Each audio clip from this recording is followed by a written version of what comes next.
Hello everyone, welcome to this week's weekly vlog from myself and Belinda Clarke. And we've got the pleasure to be at CLAAS headquarters for the UK.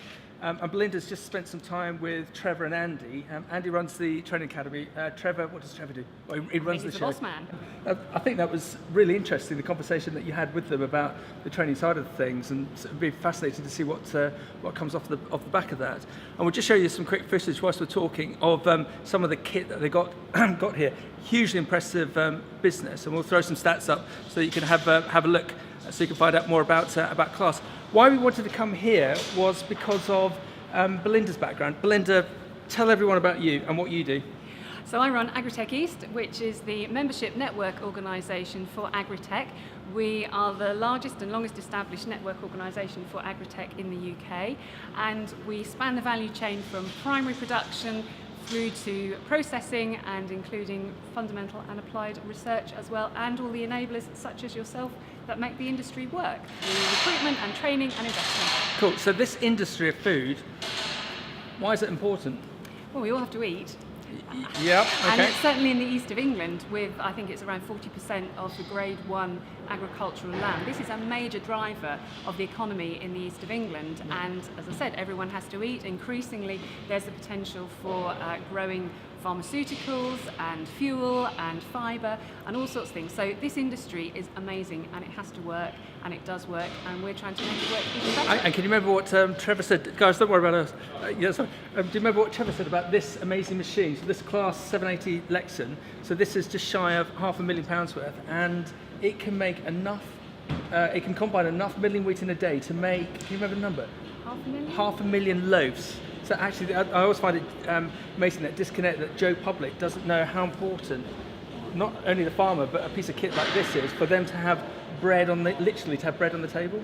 I think that's right. I mean, we tend to forget the time-pressured nature of harvest, and we know that farmers are always really pleased when the harvest is over. But if this boy stops in the middle of the field, you've got to get someone out there to fix it pretty quick before the weather comes in or it gets dark. I mean, they can harvest through the night as well, but there really is a very narrow window to get that crop in. Yeah, and we'll come on to that subject about who fixes these in a minute. But I don't know if you can see that this is actually a tracked vehicle. So again, if there's a poor harvest, which traditionally there is 1 in 3, so this combine will be able to get onto the ground and harvest the crop even if the land conditions aren't good. So another innovation. So coming on to innovation within agriculture, what are the big drivers? Because I'm a bit unsighted. I'm not sure what's going to happen in the next 5-10 years. Is anything going to change? What's the point of view? Is anything going to change? We are, I mean, everybody says we're on the verge of the next agricultural revolution. We are in the next agricultural revolution because we've got robotics, not yet in widespread commercial use, but certainly in prototype and trialling, beta trialling on real farms outside, having a go at doing the jobs that traditionally have been done by other means. Yep. So we are seeing innovation already, big data, use of satellites, use of sensors, use of drones. It's here, it's happening, it's part of widespread commercial practice now. Because again, it's fascinating speaking to Trevor and Andy in the way that they described this facility being on par of a Formula One team, of Boeing. And you think, well, no, you just make tractors, but actually the tractors and the combines here are more sophisticated than a lot of cars on the road. Yeah. So we're in the middle of this revolution, are we? I think we are, and what we're seeing that I think is really exciting is innovations coming over from other sectors. So the oil and gas sector, the defence sector, we're seeing people who understand things like data science and electronic engineers that are now crucial parts of the team that keep a farm going. And that is quite a different shift in skill set and the way the industry is moving. It's upskilling, it's higher skilled jobs, and we are going to have to produce more with less and become more efficient, and I think innovation is the way to do it. Okay, who fixes these things? Yeah, that's a bit of an issue, isn't it? So again, just to give you guys a bit of an insight, having a fascinating conversation with Trevor and Andy, that what actually stealing your line, a robot can't fix a robot. So these are getting more technically advanced, that you need someone that can do the electronics, the hydraulics, and I've forgotten one, and the mechanics, and having an individual that can encompass all those 3 skill sets, that's a hell of a thing to be able to have. So what are you inferring? That we should be looking to draw people in from other engineering sectors because of the possibility of being been able to make hay within the sector career-wise.